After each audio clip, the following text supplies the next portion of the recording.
Magluluto ako ng ampalaya. Ito, ulam namin ngayon ang ampalaya. Igigisa lang to, simple lang, at saka iklog.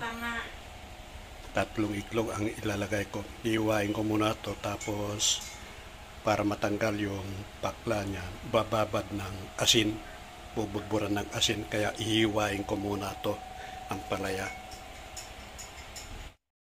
Guys, naihiwa-hiwa ko na yung ampalaya. Bubudburan ko ng asin para maalis yung pakla ng ampalaya.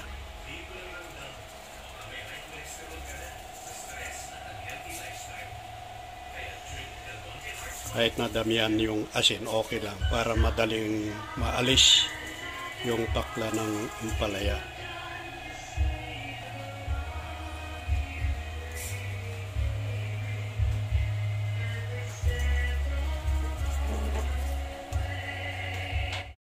Nababad na mga kaibigan yung ampalaya. Nilagyan ko ng asin. Ngayon lalamasin natin to, tatanggalin yung katas ng ampalaya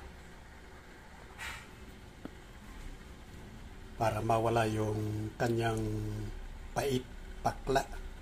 Kaya binabad natin ng asin ng 1 oras. Ngayon pipigay na natin.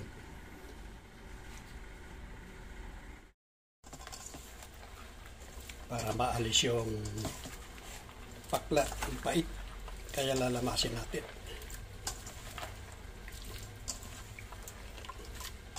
Ampalaya kong with egg. Gigisa natin sa iklog yung ampalaya.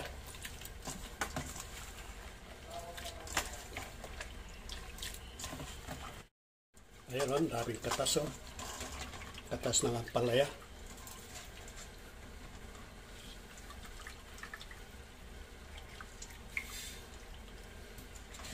Walang tubig yung katas yan.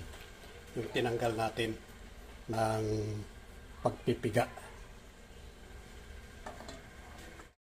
Hugasan natin yung piniga kong ampalaya para maalis yung alat.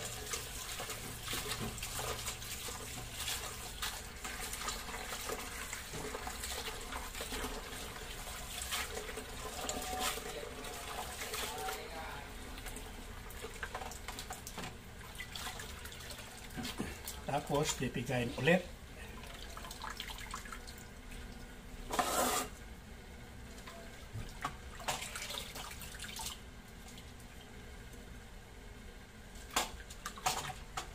Yan ang ulam namin ngayon, ng ginisang ampalaya.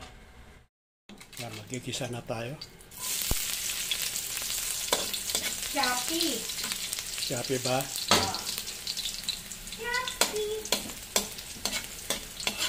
Gigisa ko po yung ampalaya. Yan. Ampalaya ng ulam namin ngayon. Itlog ang sahog niya.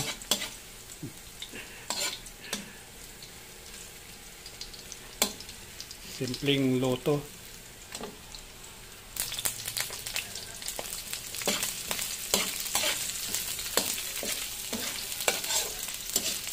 Gisa na tayo ng ampalaya. Ayan na.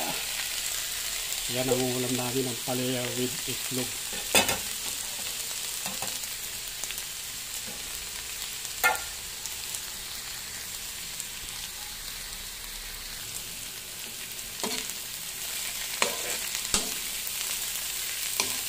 Natin ang pampalasa, magic sarap. Ayan, konti lang yung aking ilalagay para magkaroon ng lasa yung aking nilulutong ampalaya. Kalahati. Ayan, okay na yan. Kalahati. Ayan yung aking ilalagay na itlog. Kakanawin natin.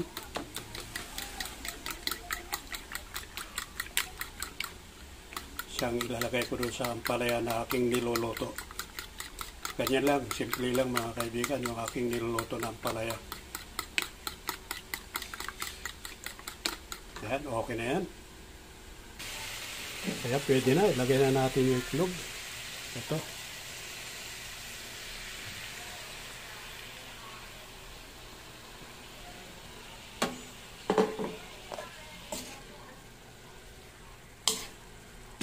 Ayan, simpleng luto, pwede na ito.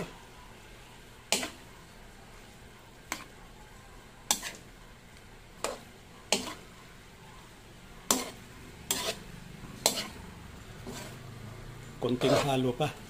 Halo-haloin lang. Pwede na to. At mayroon na tayong ulam. Yan ang ulam namin ngayon. Ampalaya with egg. Approve na to. Yan na, luto na mga kaibigan. Yung ampalaya with egg na ginisa. Yan ang ulam namin ngayon. Simple lang. At wala nang ibang kasama. Puro ampalaya lang to. Kakain na kami.